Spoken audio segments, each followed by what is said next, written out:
هو الله الذي لا إله إلا هو الرحمن الرحيم۔ السلام علیکم ورحمۃ اللہ وبرکاتہ۔ دخان ٹی وی سے میں آپ سے مخاطب ہوں، قاری ریاض حسین۔ تو ناظرین، آج میں آپ کو ایک ایسے شخص کا واقعہ سنانے جا رہا ہوں جو سود خور تھا۔ تو دیکھیے اس سود خور نے کس طرح توبہ کو قبول کیا۔ ایک بہت بڑے بزرگ گزرے جس کا نام ہے حضرت حبیب اعجمی رضی اللہ تعالی عنہ۔ یہ بہت بڑے بزرگ اللہ والے تھے، درویش تھے، بزرگ تھے۔ ان کے پاس ایک تاجر آیا جایا کرتا تھا، ان کا مرید تھا۔ تو حضرت حبیب اعجمی رضی اللہ تعالیٰ عنہ نے ان کو کئی بار کہا کہ توبہ کر لے، سود کا کاروبار چھوڑ دے، سود کی تجارت چھوڑ دے، حلال طریقے سے رزق کما، سودی کاروبار چھوڑ دے، سود نہ کھایا کر، سود نہ دیا کر۔ پر آپ کی بات کو وہ نہ مانتا تھا، کہتا ہے حضور اس بات کو چھوڑیے، بس آپ سے عقیدت ہے، محبت ہے، ہم آپ کے پاس آ جایا کرتے ہیں۔ تو ناظرین، یہ شہر گیا گھر کا سامان لینے کے لیے۔ وہاں اس نے سامان خریدا، سامان کچھ زیادہ ہو گیا، اسے اٹھایا نہ جا رہا ہو۔ اس نے کہا چلو ایسا ہے کہ میں شہر سے کسی مزدور کو اجرت کے طور پر لے لیتا ہوں اور میرا سامان گھر پہنچا دے گا۔ تو جہاں پر مزدور شہر کے کونے میں بیٹھے ہوتے ہیں نا، کبھی جا کر دیکھیے گا، کوئی بندہ جب رکتا ہے تو کتنا آسرا لے کے یہ لوگ کھڑے ہو جاتے ہیں۔ رزق کا مالک تو اللہ ہے نا۔ اگر ہم ان کی جگہ ہوتے، ہم لائن میں بیٹھے ہوتے تو کیا کیفیت ہوتی۔ تو یہ اللہ کا فیصلہ ہے، کسی کو ارب پتی بنا دیا ہے تو کوئی روڈ پہ بیٹھا ہے، آسرا لگا کے کوئی آئے گا، مزدوری کا آئے گا۔ میری آپ سے یہی گزارش ہے، جب آپ نے کوئی صدقہ خیرات وغیرہ نکالنا ہو نا، بہترین جگہ یہی ہے، یہ جو مزدور بیٹھے ہوئے شام تک دہاڑی نہیں لگی نا، ان میں جا کے بانٹ آئیے، پھر دیکھیے کتنی دعاؤں سے آپ کو رخصت کریں گے۔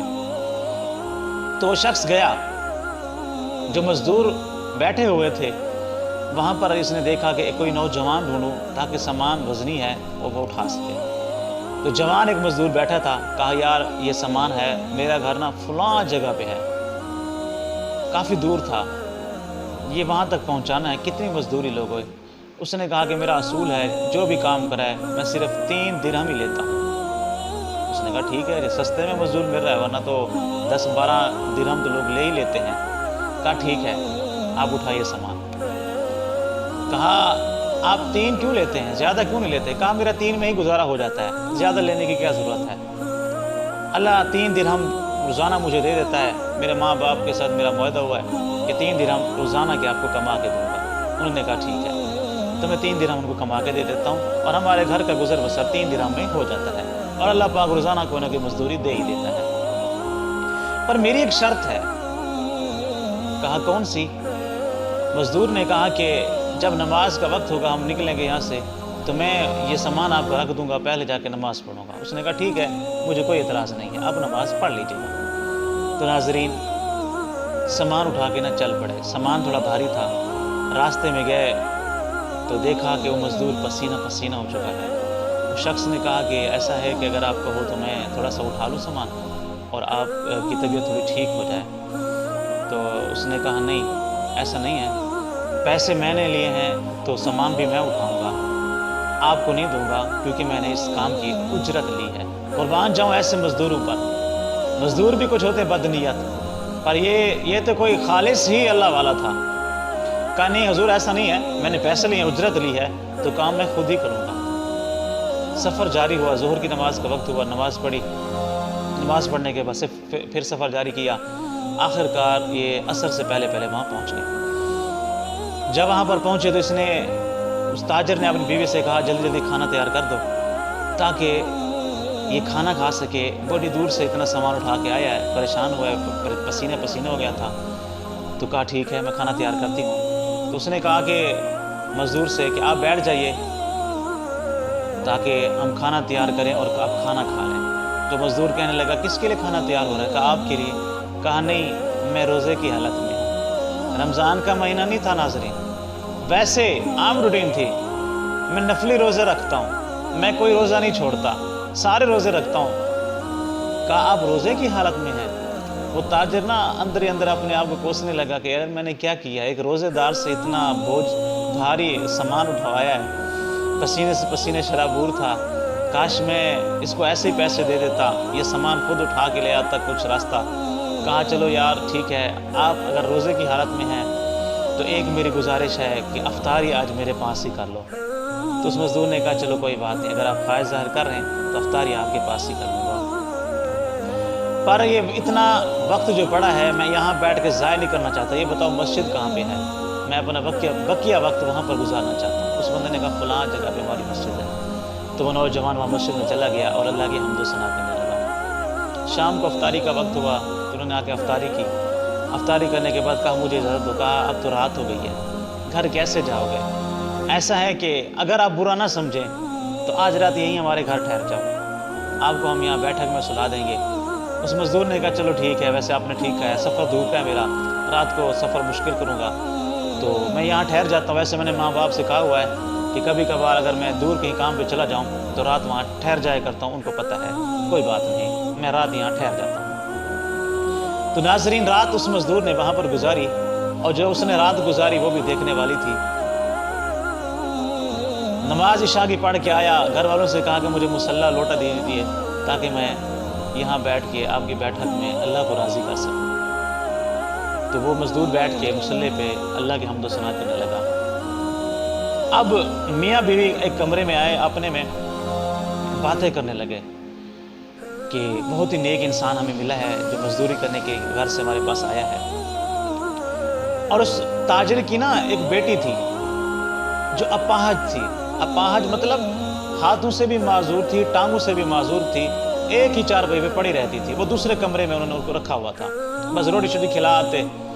اب میاں بیوی نا یہ جب ذکر کر رہے تھے ایسا تو وہ بیٹی سن رہی تھی دوسرے کمرے میں کہ اس طرح ایک نیک صالح بندہ آج ہمارے یہاں مہمان ہے۔ تو اب وہ دعا کرنے لگے کہ اے اللہ اس نیک صالح آدمی کی برکت سے، اس کے صدقے سے، اس کے وسیلے سے اس بچی کو صحت کاملہ عطا فرما۔ جب میاں بیوی نے اللہ سے دعا مانگی اور اس مزدور کا وسیلہ پیش کر کے اس کے صدقے سے دعا مانگی، اس کا وسیلہ پیش کر کے دعا مانگی نا، ابھی وہ دعا مانگ ہی رہے تھے کہ ان کا دروازہ بجا رات کا وقت۔ تو انہوں نے کہا کون؟ کہا دروازہ کھولو ابو جان میں آئی ہوں۔ وہ حیران سے ہوئے، دروازہ کھولا تو ان کی بیٹی بالکل صحیح سالم، کوئی ہاتھوں کی معذوری نہیں ہے یار، کوئی ٹانگوں کی معذوری نہیں ہے، بالکل صحیح سالم کھڑی ہوئی ہے۔ کہا بیٹی کیا ہوا؟ کہا جس کے صدقے سے، جس کی برکت سے آپ نے اللہ سے دعا مانگی ہے، جس کا وسیلہ پیش کیا ہے، اللہ نے دعا آپ کی قبول کر لی ہے، اور ایک دم ہی میرے ہاتھ بھی ٹھیک ہو گئے، میرے پاؤں بھی ٹھیک ہو گئے ہیں۔ تو ان کی خوشی کی انتہا نہ رہی، ان کی خوشی کی انتہا نہ رہی، اور وہ کہنے لگے کہ اس نوجوان کا شکریہ ادا کرتے ہیں۔ دوڑے دوڑے نا بیٹھک کی طرف گیا، دروازہ کھولا، دیکھتے تو نوجوان نہیں ہے اندر۔ وہ حیران سے ہو گئے کہ کہاں چلا گیا یہ اللہ والا، کہاں چلا گیا؟ دیکھا تو مصلی کے اوپر ایک پرچی لکھی پڑی تھی۔ اس بندے نے اٹھائی، تاجر نے پرچی پر دیکھا تو کیا لکھا ہوا تھا؟ کہا اب میرا راز اٹھ گیا ہے، آپ کے سامنے کھل گیا ہے، راز میرا فاش ہو گیا ہے، اب میں آپ کے ہاں نہیں ٹھہر سکتا۔ میرے راز کھول گئے یہاں پر کہ میں کون ہوں، کہ میں کون ہوں، میں کون سی ہستی ہوں جو مزدوری کر رہا ہوں، میں کون سا ہوں ولی ہوں، اور میں کون سا نوجوان تھا جو آپ کے ہاں مزدوری کرنے آیا ہوا تھا۔ اب راز فاش ہو گیا ہے، اب میں یہاں نہیں رہ سکتا۔ وہ چلا گیا۔ وہ تاجر کہتا ہے کہ بس پیر صاحب تو کہتے ہی رہے مجھے توبہ کر لے، سود کے نظام سے توبہ کر لے، اور وہ نوجوان مزدور مجھے اس بات پہ مجبور کر گیا کہ میں توبہ کروں، اور میں نے سود کا نظام چھوڑ دیا ہے، اور سود کو ہمیشہ کے لیے پھیلا کر دیا ہے۔ قرآن بھی کہتا ہے یا ایھا الذین آمنوا لا تأکلوا الربا اضعافا مضاعفة، کہ اے ایمان والو سود دگنا چگنا نہ کھاؤ، خدا سے ڈرو، سود نہ کھاؤ۔ تو ناظرین سود نہ کھاؤ، سود کے نظام کو ہمیشہ کے لیے خیر آباد کہہ دو، بینک سے قرض نہ لو، یہ سود کا نظام ہے سارا، مجبوریوں میں وقت گزار لیا کرو، سود کا 1 روپیہ بھی نہ کھاؤ، سود کے نظام کو ہمیشہ کے لیے خیر آباد کہہ دو۔ جس ملک میں سودی نظام عام ہو وہاں خیر و برکت کیسے آئے گی؟ بھوکے سو جانا پر سود کا پیسہ نہ اٹھانا، سود کا ادنا سے ادنا گناہ، ادنا سے ادنا گناہ اپنی سگی ماں کے ساتھ 70 بار زنا کرنے کے برابر ہے، 70 بار زنا کرنے کے برابر ہے۔ آپ اندازہ لگائیے کہ سود کی کتنی بڑی نحوست ہے۔ اس سود کے نظام کو ہمیشہ کے لیے خیر آباد کہہ دو۔ میں اللہ سے دعا مانگتا ہوں، آپ بھی اللہ سے دعا کریں کہ یا باری تعالیٰ اس ملک سے یہ سود کا نظام ختم ہو جائے، سود کہیں سے ختم ہو جائے۔ ہمارے ملک پر قرض اتنا ہو گیا ہے کہ ہم اس کا سود نہیں اتار پا رہے۔ یہ سود کا نظام نا ملک کے ملک تباہ کر دیتا ہے، علاقے کے علاقے تباہ کر دیتا ہے، شہر کے شہر تباہ کر دیتا ہے۔ حضور نے فرمایا سود دینے والا، سود لینے والا، سود پر گواہ، سود لکھنے والا سارے اس گناہ میں شامل ہیں۔ تو سود کے نظام کو خیر آباد کہہ دیجئے۔ جو سود دے رہا ہے آپ سے گزارش ہے خدا کے لیے نظام چھوڑ دو۔ سود کھانے والا خدا سے اعلان جنگ کرتا ہے۔ جو سود لیتا ہے میرے بھائی بھوکے سو جاؤ، سود کا نظام چھوڑ دو، مزدوری کر لو، سود کا پیسہ نہ اٹھاؤ۔